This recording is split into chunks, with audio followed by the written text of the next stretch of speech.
আসসালামু আলাইকুম সুপ্রিয় শিক্ষার্থীবৃন্দ, আশা করি ভালো আছো। তোমরা মনোযোগ দিয়ে পড়ছো। আজ আমি তোমাদের জীববিজ্ঞান প্রথম পত্র এইচএসসি অর্থাৎ একাদশ এবং দ্বাদশ শ্রেণীর জীববিজ্ঞান প্রথম পত্রের ষষ্ঠ অধ্যায় টেরিডোফাইটা নিয়ে আলোচনা করব। আমি আছি তোমাদের সাথে মোহাম্মদ মাহফুজুর রহমান খান। আমি সহকারী অধ্যাপক উদ্ভিদ বিজ্ঞান। আমি কাজ করি ঢাকা উদ্যান সরকারি মহাবিদ্যালয় মোহাম্মদপুর, ঢাকা। আমি 24তম বিসিএস সাধারণ শিক্ষা ক্যাডারের একজন সদস্য। চলো পাঠে যাচ্ছি। শিক্ষার্থীরা, তোমরা এই চিত্রের উদ্ভিদটি বিভিন্ন সময় দেখেছো হয়তো। কেউ বলতে পারবা এই উদ্ভিদটির নাম কি? তোমরা ঠিকই ধরেছ, এই উদ্ভিদটির নাম টেরিস। এটি টেরিডোফাইটা বর্গের উদ্ভিদ। অনেকেই এই উদ্ভিদকে ডেকি শাক বলে থাকে। আমরা আজকে টেরিডোফাইটা নিয়ে আলোচনা করছি। টেরিস আজকের পাঠের শিক্ষণফল। এই পাঠ শেষে শিক্ষার্থীরা টেরিডোফাইটা কি তা বলতে পারবে, টেরিডোফাইটার বৈশিষ্ট্যগুলো বলতে পারবে, টেরিস এর গঠন অংশগুলো চিহ্নিত করতে পারবে। তোমরা এর আগের ক্লাস থেকে জেনেছো যে ফুলের উপর নির্ভর করে উদ্ভিদকে দুই ভাগে ভাগ করা হয়। একটা হলো পুষ্পক উদ্ভিদ বা ফ্যানারোগ্যামস, আর অপুষ্পক উদ্ভিদ বা ক্রিপ্টোগ্যামস। যেসব উদ্ভিদের ফুল হয় তারা পুষ্পক, আর যাদের ফুল হয় না তারা অপুষ্পক উদ্ভিদ। অপুষ্পক উদ্ভিদকে দুই ভাগে ভাগ করা হয়, লোয়ার ক্রিপ্টোগ্যামস আর হায়ার ক্রিপ্টোগ্যামস। লোয়ার ক্রিপ্টোগ্যামস তোমরা পঞ্চম অধ্যায়ে শৈবাল, ছত্রাক পড়েছো, সেটা লাইকেন, সেখানে লোয়ার ক্রিপ্টোগ্যামস। আর হায়ার ক্রিপ্টোগ্যামস হলো ব্রায়োফাইটা এবং টেরিডোফাইটা অন্তর্গত। গ্রিক শব্দ টেরন এবং ফাইটন। টেরনের বাংলা হলো পক্ষল, পাখাযুক্ত বা ডানাযুক্ত পক্ষল, এবং ফাইটন হলো প্ল্যান্ট শব্দ থেকে এসেছে। এই টেরন এবং ফাইটন এই দুইটা শব্দের সম্মিলনে টেরিডোফাইটা শব্দটির সৃষ্টি।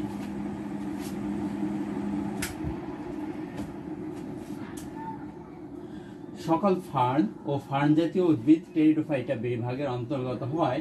এদেরকে ফার্ন বর্গীয় উদ্ভিদ বলা হয়। এটা অপুষ্পক এবং ভাস্কুলার ক্রিপ্টোগ্যামস। ভাস্কুলার তোমাদের আগের ক্লাসে তোমরা জেনেছো, অপুষ্পক হলে যেসব উদ্ভিদের ফুল হয় না তারা অপুষ্পক, আর ভাস্কুলার হলে যেসব উদ্ভিদের ভাস্কুলার বান্ডল আছে, অর্থাৎ এদের জাইলেম এবং ফ্লোয়েম এবং ক্যাম্বিয়াম থাকতে পারে, সেই সব উদ্ভিদকে বলা হবে ভাস্কুলার। আগের মতোই তোমরা এই সংজ্ঞাটা সম্পূর্ণ করার জন্য কয়েকটা কি পয়েন্ট আছে, এই কি পয়েন্টগুলিকে নিয়ে তোমরা একটা সম্পূর্ণ সংজ্ঞাটাকে সম্পূর্ণ করো।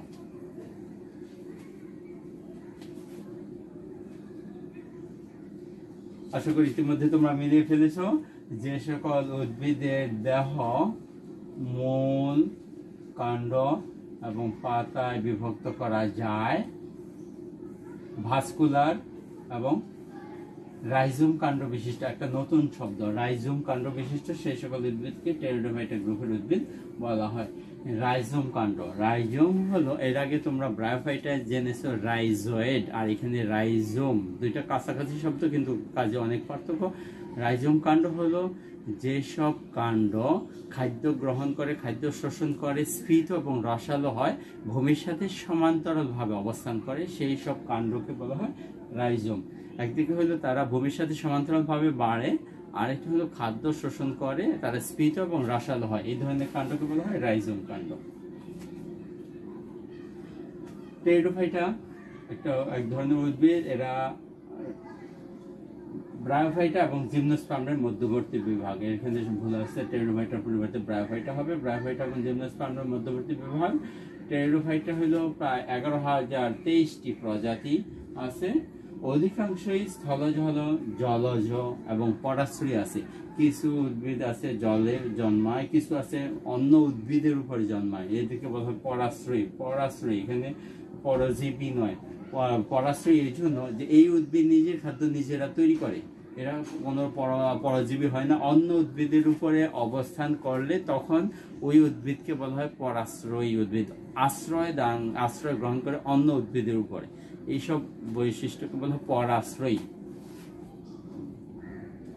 বাংলাদেশে 195টি প্রজাতি নথিভুক্ত করা হয়েছে। এই শব্দটা আছে তোমাদের, নথিভুক্ত করা হয়েছে, অর্থাৎ আরো প্রজাতি থাকতে পারে, এখনো এগুলি নিয়ে গবেষণা চলছে। সকলেই ফার্ন বলে, এই গ্রুপের নাম ফার্নবর্গীয় উদ্ভিদ। টেরিডোফাইটার বৈশিষ্ট্য, টেরিডোফাইটা হলো স্পোরোফাইটিক উদ্ভিদ। স্পোরোফাইটিক শব্দটা হলো, এর বিপরীত শব্দ হলো গ্যামেটোফাইটিক। গ্যামেটোফাইটির বিপরীত হলো স্পোরোফাইটিক। যখন কোনো উদ্ভিদের দেহে জাইগোটের সমান সংখ্যক অর্থাৎ টুয়াইস এন সংখ্যক ক্রোমোজোম থাকে, তখন সেই উদ্ভিদকে বলা হয় স্পোরোফাইটিক উদ্ভিদ। আমি আবার বলছি, যখন কোনো উদ্ভিদের দেহের প্রত্যেক কোষে জাইগোটের সমান সংখ্যক অর্থাৎ ডিপ্লয়েড সংখ্যক ক্রোমোজোম থাকে, 2 সেট ক্রোমোজোম থাকে, তখন সেই উদ্ভিদকে বলা হয় স্পোরোফাইটিক। এর আগে তোমরা যে রিক্সিয়া পড়েছো সেখানে ছিল গ্যামেটোফাইটিক, সেখানে হলো 1 সেট ক্রোমোজোম, গ্যামেটের সমান সংখ্যক বা 1 সেট ক্রোমোজোম থাকলে তখন তাকে বলা হয় গ্যামেটোফাইটিক। এখানে দেখো, এরা আছে হায়ার ক্রিপ্টোগ্যামসের ভিতরে, ব্রায়োফাইটা আছে, টেরিডোফাইটা। কিন্তু ব্রায়োফাইটা থেকে টেরিডোফাইটা কত পার্থক্য! ব্রায়োফাইটে ছিল মূল দেহ গ্যামেটোফাইটিক, আর টেরিডোফাইটের মূল দেহ স্পোরোফাইটিক অর্থাৎ ডিপ্লয়েড। এরাও অপুষ্পক, এরাও ফুল ধারণ করে না, এটা তোমাদের বোঝার। এই টেরিডোফাইটা হলো অবীজী উদ্ভিদ। অবীজী শব্দটা, অবীজী অর্থাৎ এরা কোনো বীজ উৎপাদন করে না, এরা স্পোর বা রেণু দ্বারা সংখ্যা বৃদ্ধি করে। এরা অবীজী। এরা হলো পাত্রকের নিচের দিকে সোরাস উৎপন্ন করে, এই সোরাসের ভিতরে স্পোরাঞ্জিয়াম এবং স্পোর তৈরি হয়। এদের ভাস্কুলার টিস্যু থাকে, অর্থাৎ এদের পরিবহন টিস্যু থাকে, জাইলেম, ফ্লোয়েম এগুলি থাকে, অর্থাৎ এরা উন্নত শ্রেণী। এদের দেহকে মূল, রাইজোম কাণ্ড এবং পাতায় বিভক্ত করা যায়। সুপ্রিয় শিক্ষার্থী, তোমরা এর আগে ব্রায়োফাইটায় তোমরা দেখেছো যে থ্যালয়েড হয়, অর্থাৎ মূল কাণ্ড পাতায় বিভক্ত করা যায় না, অথবা কিছু উদ্ভিদ পাওয়া গেছে সেখানে মাসাই গ্রুপের যে কাণ্ড এবং পাতায় বিভক্ত করা যায়, কিন্তু এইখানে সরাসরি মূল কাণ্ড পাতায় বিভক্ত করা যায়। আর কাণ্ডগুলি হয় রাইজোম প্রকৃতির, এটা একটা বিশেষ বৈশিষ্ট্য, রাইজোম কাণ্ডগুলি রাইজোম প্রকৃতির।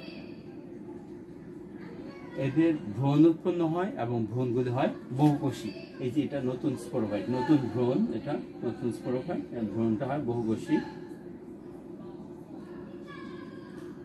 এই উদ্ভিদটা হলো গ্যামেটোফাইটিক।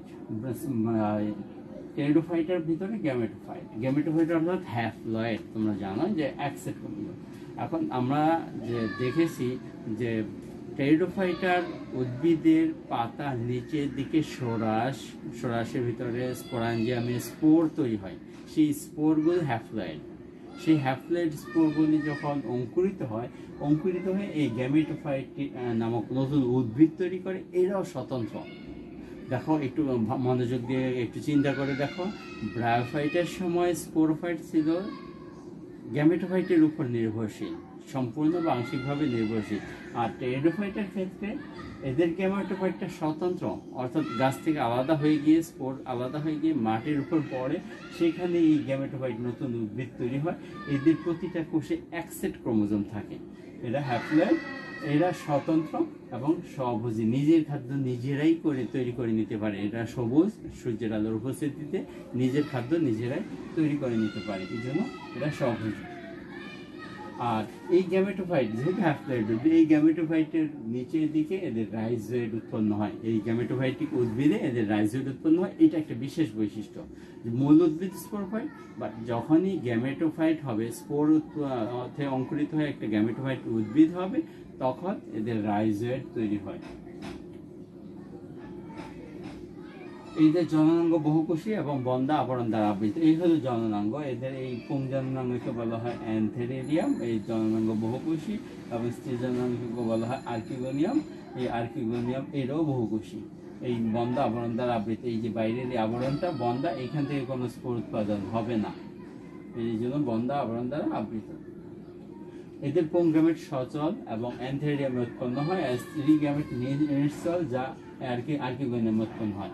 এর আগে ছবিতে তোমরা দেখেছো যে এইখানে যে অ্যান্থেরিডিয়াম আছে, অ্যান্থেরিডিয়ামের ভিতরে শুক্রাণু উৎপাদন হয়, এগুলি সচল, এদের ফ্লাজেলা যুক্ত, এইটা হলো সচল। এই ফ্লাজেলা থাকায় এরা পানির উপরে সাঁতার কাটতে পারে। এই আর্কিগোনিয়ামে তৈরি হয় ডিম্বাণু, যেটা নিশ্চল। আর যৌন জনন এদের হলো ওগামাস হবে। যৌন জনন ওগামাস, যেহেতু নিশ্চল গ্যামেট, নিশ্চল স্ত্রী গ্যামেটের সাথে সচল পুং গ্যামেটের মিলন হয়, এটা হলো ছোট, আর স্ত্রী গ্যামেট হয় নিশ্চল বড়, এই ধরনের মিলনকে বলা হয় ওগামাস জনন। তোমরা আগেও দেখেছ। এদের সুস্পষ্টভাবে জনক্রম দেখা যায়, অল্টারনেশন অফ জেনারেশন বা জনক্রম। আমরা এইটা জনন অংশে আমরা আরো ভালোভাবে শিখবো। ওই সুস্পষ্টভাবে জনক্রম দেখা যায়। জীবনচক্রে স্পোরোফাইট দশা প্রধান এবং গ্যামেটোফাইট যৌন, এইটা একটা বিশেষ বৈশিষ্ট্য। দেখো, জীবনচক্রে স্পোরোফাইট প্রধান, অর্থাৎ এদের তোমাদের যে ব্রায়োফাইটা পড়েছো তার সম্পূর্ণ বিপরীত। ব্রায়োফাইটার গ্যামেটোফাইটটাই প্রধান, জীবনচক্রে গ্যামেটোফাইটটাই প্রধান, আর এখানে স্পোরোফাইটটা প্রধান, অর্থাৎ তার ডিপ্লয়েড দশাটাই প্রধান থাকে।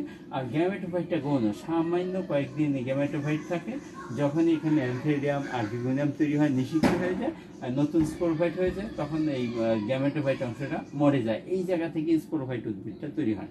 এই জন্য গ্যামেটোফাইটটা গৌণ আর অল্প কিছুদিন বাঁচে। এবার চলো আমরা টেরিস সম্পর্কে কিছু জানি। টেরিস এটা বাংলাদেশের সর্বত্র ফার্ন বা ডেকি শাক নামে পরিচিত। আমাদের দেশে প্রায় 16টা প্রজাতি শনাক্ত করা হয়েছে। এরা রোদে জন্মাতে পছন্দ করে, এই জন্য এদেরকে বলা হয় সান ফার্ন। রোদে জন্মায়, এই জন্য সান ফার্ন বলা হয়। পুরাতন এবং ভাঙ্গা স্যাঁতস্যাঁতে প্রাচীরের গায়ে জন্মায়, এই জন্য এদেরকে বলা হয় সাব এরিয়াল। অর্ধবায়বীয়। এটা পুরাতন দেয়াল, ইটে বা প্রাচীরের গায়ে জন্মায়। এটা স্তূপে বা উন্মুক্ত স্থানে, বাগানে, অন্য গাছের উপর পরাশ্রয় হিসাবে এরা জন্মাতে পারে। চলো টেরিসের দৈহিক গঠন সম্পর্কে একটু জানি। এই টেরিস একটা উদ্ভিদ। এই দেহ মূল, কাণ্ড, এই অংশ কাণ্ড এবং এই অংশটা পাতা। এই মূল কাণ্ড পাতার মতো অংশ বিভক্ত, অর্থাৎ এই দেহ মূল কাণ্ড পাতায় বিভক্ত করা যায়। এই দেহটা হইলো স্পোরোফাইটিক। আমি আবার বলছি স্পোরোফাইটিক। স্পোরোফাইটিক অর্থাৎ হলো এই উদ্ভিদের প্রতিটা কোষে 2 সেট ক্রোমোজোম থাকে, তখন তাকে বলা হয় স্পোরোফাইট বা স্পোরোফাইটিক। এদের দেহকে মূল কাণ্ড পাতায় বিভক্ত করা যায়। এদের বৃদ্ধি অসীম, লম্বায় অনির্ধারিত পর্যন্ত এরা বাড়তে পারে। এদের পাতাগুলি হয় পক্ষল যৌগিক। পক্ষল পাখির পালক থেকে আসছে পক্ষল শব্দটা, পাখির পালকের মতো। শিক্ষার্থীরা, তোমরা খেয়াল করেছো যে পাখির পালক বা হাঁস মুরগির পালক তোমরা খেয়াল করেছো, মাঝে একটা দণ্ড থাকে। এই দণ্ড থেকে 2 দিকে উপবৃদ্ধিগুলো থাকে। এটা কি বলছে? পক্ষল। পক্ষল যৌগিক, পাখির পালকের মতো। এই হলো এই টোটালটা একটা পাতা। তোমরা ভুল করে না, এই অংশ এই যৌগিক পাতা, এটা যৌগিক পাতা। যৌগিক পাতার এক একটা অংশকে বলা হয় পিনা বা পত্রক। যৌগিক পাতার এক একটা অংশকে বলা হয় পিনা বা পত্রক। এই পত্রকগুলো এরা সাধারণত প্রতিমুখ থাকে, একটা সামনে একটা প্রতিমুখ অবস্থায় থাকে। এই টোটালটা একটা পাতা। তোমরা হয়তো যৌগিক পাতা সম্পর্কে জেনেছো যে যেমন সিমের পাতা সাধারণত 3টা ফলক থাকে। যৌগিক পাতা হইল যখন কোনো পাতার একটা পত্রবৃন্তে একাধিক ফলক থাকে, তখন তাকে বলা হয় যৌগিক পাতা। আর যদি বৃন্ত একটি বৃন্তে একটি ফলক থাকে, তখন তাকে বলা হয় সরল পাতা। এই পাতাকে গঠনের ভিত্তিতে 2 ভাগে ভাগ করা হয়। আম পাতা হবে সরল পাতা, জাম পাতা সরল পাতা। কিন্তু কিছু উদ্ভিদ আছে যাদের হয় যৌগিক পাতা। যৌগিক পাতা হলো বেল গাছের পাতা, তোমরা দেখে থাকবে যে একটা বৃন্ত থাকে, তার থেকে একাধিক ফলক থাকে। সিমের পাতায় একটা বৃন্ত একাধিক ফলক থাকে। এই ধরনের পাতাকে বলা হয় যৌগিক পত্র। নারকেল গাছে তোমরা দেখেছো যে টোটাল পাতাটা একসাথে পড়ে, এটার মাঝে একটা দণ্ড থাকে যাকে বলা হয় রেকিস, আর 2 পাশে যে অংশগুলো সেগুলোকে বলা হয় পত্রক। এই পত্রক এবং রেকিস মিলে টোটাল একটা পাতা। ঠিক টেরিসেরও ক্ষেত্রে টোটাল একটা পাতা। এদের এক একটা অংশকে বলা হয় পত্রক বা পিনা, মাঝের অংশটাকে বলা হয় রেকিস। এখন এই পত্রকগুলো হয় অবৃন্তক, প্রায় অবৃন্তক। এদের বৃন্ত থাকে না বা বোটা থাকে না, সরাসরি রেকিসের সাথে লেগে থাকে। আর পাতার কিনারাগুলো হয় মসৃণ, আর সবার শেষে যে পত্রক থাকে সেই পত্রকটা হয় একটু লম্বা, অন্যগুলো থেকে এই পত্রকটা আকারে অনেক বড় থাকে। আরেকটা বিষয় দেখো, এই টেরিসের গাছের নিচের দিকে যে পাতার নিচের দিকের নতুন পাতাগুলো সাপের মতো ফনার মতো কুণ্ডলিত থাকে। এই কুণ্ডলিত অবস্থাকে বলা হয় সার্সিনেট ভার্নেশন। তোমরা সার্সিনেট ভার্নেশন শব্দটা টেরিডোফাইটায় দেখবে, জিমনোস্পার্মে দেখবে যে মুকুল অবস্থায় পাতাগুলো সাপের ফনার নেয়। ফার্নের টোটাল পাতাকে বলা হয় ক্রোজিয়ার, আর ফার্নের টোটাল পাতা ফ্রন্ট নামে পরিচিত, ফ্রন্ট। আর কুণ্ডলিত কচি পাতাকে বলা হয় ক্রোজিয়ার। আমরা এই যে দেখি রাইজোম কাণ্ড, আমি আগে বলেছি কাণ্ড রাইজোম হলো স্ফীত রাসায়নিক ভূমির সাথে সমান্তরালভাবে বাড়লে তাকে বলা হয় রাইজোম। আর হলো তার মূল। ফ্রন্ট হলো পাতা, টোটাল পাতাকে, ফার্নের পাতাকে বলে ফ্রন্ট। সার্সিনেট ভার্নেশন মনে আছে শিক্ষার্থীরা? ঠিক বলেছে। সার্সিনেট ভার্নেশন হলো সাপের ফনার মতো কুণ্ডলিত থাকে, তাকে বলা হয় সার্সিনেট ভার্নেশন। পিনা বা পত্রক কাকে বলা হয়? ঠিক ধরেছ, পিনা হলো যৌগিক পাতার এক একটা অংশটাকে বলা হয় পিনা বা পত্রক। শীর্ষক পিনা কেমন হয়? থ্যাংক ইউ, সবচেয়ে বড় হয়। শীর্ষক পিনাটা সবচেয়ে বড় হয়। রেকিস হলো পত্রকের সংযোগস্থলে যে দণ্ড থাকে তাকে বলা হয় রেকিস। আরেকটা বিষয় দেখো, র্যামেন্টা। এই টেরিস ফার্নের যে কাণ্ডগুলো বাদামি বর্ণের শল্কপত্র বা স্কেল দ্বারা আবৃত থাকে, শল্কপত্র এগুলি রেকিসেও আবৃত করে রাখে, এদেরকে বলা হয় র্যামেন্টা। র্যামেন্টা হলো বাদামি বর্ণের শল্কপত্র। এই শল্কপত্রগুলো আমরা বাংলা ইংলিশ স্কেল বলতে পারি। এই শল্কপত্রগুলো বাদামি বর্ণের, এগুলি কাণ্ডকে পরিবেষ্টন করে রাখে এবং রেকিসকে পরিবেষ্টন করে রাখে। আমরা যে পেঁয়াজ খাই, পেঁয়াজের যে অংশটা খাই সেটাও শল্কপত্র, এরকম পাতার মতো অঙ্গ। অভ্যন্তরীণ গঠন, টেরিস এর রাইজোমের কাণ্ডের অন্তর্গঠন সেকশন করলে আমরা এরকম দেখতে পাবো যে এক স্তর বিশিষ্ট এপিডার্মিস থাকে, এক স্তর। 2 থেকে 3 স্তরের বিশিষ্ট হাইপোডার্মিস থাকে। হাইপোডার্মিসগুলি স্ক্লেরেনকাইমা দ্বারা তৈরি, আর এপিডার্মিসটা প্যারেনকাইমা কোষ দ্বারা তৈরি। প্যারেনকাইমা এগুলি পিপাকৃতির কোষ, প্যারেনকাইমা, আর এগুলি হলো স্ক্লেরেনকাইমা। তাহলে সবার বাইরে আছে এপিডার্মিস, তার নিচে হাইপোডার্মিস, তার নিচে আছে কর্টেক্স, একটা বড় অঞ্চল কর্টেক্স। এই কর্টেক্সের ভিতরে ভাস্কুলার বান্ডলগুলো বিক্ষিপ্ত অবস্থায় থাকে এবং ভাস্কুলার বান্ডলগুলো একাধিক গুচ্ছে থাকে, অর্থাৎ পলিস্টেরিক একাধিক স্টেরিক অঞ্চল তৈরি করে। আর এই প্রত্যেকটাতেই হলো জাইলেম এবং ফ্লোয়েম থাকে। জাইলেম কেন্দ্রে থাকে, ফ্লোয়েম বাইরের দিকে থাকে, এদেরকে বলে হাইড্রোসেন্ট্রিক। কেন্দ্রে থাকে জাইলেম, বাইরের দিকে থাকে ফ্লোয়েম। দেখো এই কেন্দ্রের এই অংশটা জাইলেম, তার চারিদিকে আছে ফ্লোয়েম। এই একটা গুচ্ছ ভাস্কুলার বান্ডল গুচ্ছ, এই একটা গুচ্ছ, এই একটা গুচ্ছ, একাধিক গুচ্ছ থাকে। এবার টেরিসের রেকিস মনে আছে? রেকিস, হ্যাঁ তোমরা ঠিক ধরেছ। রেকিস হলো পত্র বৃন্ত বোটা, যে দণ্ডাকারটা থাকে সেটা হলো রেকিস। রেকিসের গঠন এরকম, এক স্তর বিশিষ্ট আবরণী থাকে, এটাকে বলা হয় এপিডার্মিস। এর বাইরে কিউটিকলের আবরণ থাকে, তার নিচে 3 বা তার বেশি স্তরের হাইপোডার্মিস থাকে। এই হাইপোডার্মিসের কোষগুলো স্ক্লেরেনকাইমা কোষ দ্বারা তৈরি, আর তার নিচে আছে একটা বড় কর্টেক্স অঞ্চল। কর্টেক্স অঞ্চলগুলো প্যারেনকাইমা কোষ দ্বারা তৈরি।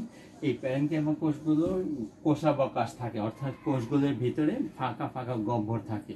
নর্মাল যে কর্টেক্স অঞ্চল সেই কর্টেক্সের মতোই। এই কর্টেক্স অঞ্চলের কেন্দ্রস্থলে একটা দেখো এই ভাস্কুলার বান্ডল, এন্ডোডার্মিসের নিচে ভাস্কুলার বান্ডলগুলো আছে। এইটা একটা বিশেষ আকৃতির, বলতে পারবা কোন আকৃতির? ঠিক ধরেছ, এটা অশ্বক্ষুর আকৃতির। অশ্ব মানে ঘোড়া, ঘোড়ার খুরের আকৃতি, এই জন্য বলা হয় অশ্বক্ষুর আকৃতির এই ভাস্কুলার বান্ডলটা। আমরা টেরিসের যদি পাতলা পাতাকে প্রস্থচ্ছেদ করি, পিনা বা পাতাকে প্রস্থচ্ছেদ করলে এইরকম অবস্থা খুঁজে পাওয়া যায়। এটা হলো যে মধ্যশিরা। মধ্যশিরায় দেখো এখানে এন্ডোডার্মিস আছে, জাইলেম ফ্লোয়েমগুলো আছে, ভাস্কুলার বান্ডল। আর এই হলো পাতা। পাতার এই ধরনের কোষগুলিকে কি বলে? ঠিক বলেছো, এটা ম্যাসোফিল টিস্যু। ম্যাসোফিল টিস্যু দুই রকমের হয়, একটা হলো পেলিসেড প্যারেনকাইমা আর স্পঞ্জি প্যারেনকাইমা। পাতার উপরের দিকে থাকে পেলিসেড প্যারেনকাইমা, নিম্নতলের দিকে থাকে স্পঞ্জি প্যারেনকাইমা। এই পেলিসেড প্যারেনকাইমা এবং স্পঞ্জি প্যারেনকাইমা এই দুইটাকে একসাথে বলা হয় ম্যাসোফিল টিস্যু। এই যে ম্যাসোফিল টোটালটা। ঊর্ধ্বত্বকে প্রচুর পরিমাণে কিউটিকলের আবরণ থাকে ঊর্ধ্বত্বকে, ফলে ওই অংশে কোনো আর বিনিময়ের জন্য কোনো অবস্থা থাকে না, কিন্তু নিম্নতলে থাকে পত্ররন্ধ্র বা স্টোমাটা। তোমরা জানো এরা যেহেতু সানফার্ন রৌদ্রে জন্মায়, খাদ্য তৈরি করে, উপরের দিকে সূর্যের আলো পড়ে, খাদ্য তৈরি হয়। এই যে খাদ্যের জন্য গ্যাসীয় বিনিময় দরকার, এই জন্য পাতার নিম্নতলে স্টোমাটা বা পত্ররন্ধ্র থাকে। আর পাতার বর্ধিত অংশে এই অংশটাকে বলা হয় অমরা। এই অংশ থেকে তার জননাঙ্গ তৈরি হয়। জননাঙ্গ এখানে এই এক একটা অংশকে বলা হয় স্পোরাঞ্জিয়াম, অনেকগুলিকে বলা হয় স্পোরাঞ্জিয়া, আর টোটাল একসাথে এখানে বলা হয় সরাস। আমি আবার বলছি, একটা এই থলির মতো অংশকে বলা হয় স্পোরাঞ্জিয়াম, অনেকগুলি একসাথে গুচ্ছাকারে তৈরি হয়, এই জন্য সেখানে বলা হয় স্পোরাঞ্জিয়া, আর টোটাল একসাথে বলা হয় সরাস। এই ধরনের টেরিস উদ্ভিদের পাতার নিচের দিকে এটা লাইনার আকারে থাকে, লম্বাকার, রেখাকার। তোমরা টেরিসের ম্যাচিউরড পাতা, পরিণত পাতার নিম্নতলটা হাতে ধরে হাতে নিলে মনে হবে যেন বালির মতো মনে হয়। এগুলো আর কিছুই না, এফেক্টা স্পোরাঞ্জিয়াম। এই স্পোরাঞ্জিয়ামগুলোর ফাঁকে ফাঁকে হেয়ার থাকে, মানে হেয়ার থাকে। টেরিডোফাইটা কি তোমরা বলতে পারবে? হ্যাঁ, ঠিক হয়েছে। যেসব উদ্ভিদের দেহকে মূল, কাণ্ড, পাতায় বিভক্ত করা যায়, কাণ্ড রাইজোম প্রকৃতির এবং ভাস্কুলার, তাদেরকে বলা হয় টেরিডোফাইটা। টেরিস উদ্ভিদের গ্যামেটোফাইটকে কি বলে? হ্যাঁ, অনেকে উত্তর দিতে পেরেছ। টেরিস উদ্ভিদের গ্যামেটোফাইটকে বলা হয় প্রোথেলাস, যেটা হৃৎপিণ্ডের আকৃতির। সার্সিনেট ভার্নেশন বলতে কি বোঝায়? হ্যাঁ, অনেকে বলতে পেরেছ। সার্সিনেট ভার্নেশন হলো টেরিডোফাইটা উদ্ভিদের পাতা, কচি পাতা যখন মুকুল অবস্থায় থাকে তখন ছাপের মতো কুণ্ডলিত বা বাঁকা থাকে, এটাকে বলা হয় সার্সিনেট ভার্নেশন। হোমওয়ার্ক থাকবে, টেরিডোফাইটার বৈশিষ্ট্যগুলি লিখবে, তোমরা শ্রেণী শিক্ষককে দেখাবে। সবাই সাথে থাকার জন্য ধন্যবাদ। আশা করি ভবিষ্যতে আবার দেখা হবে অন্য নতুন কোনো পর্বে। সবাই সুস্থ থেকো, ভালো থেকো, আল্লাহ হাফেজ।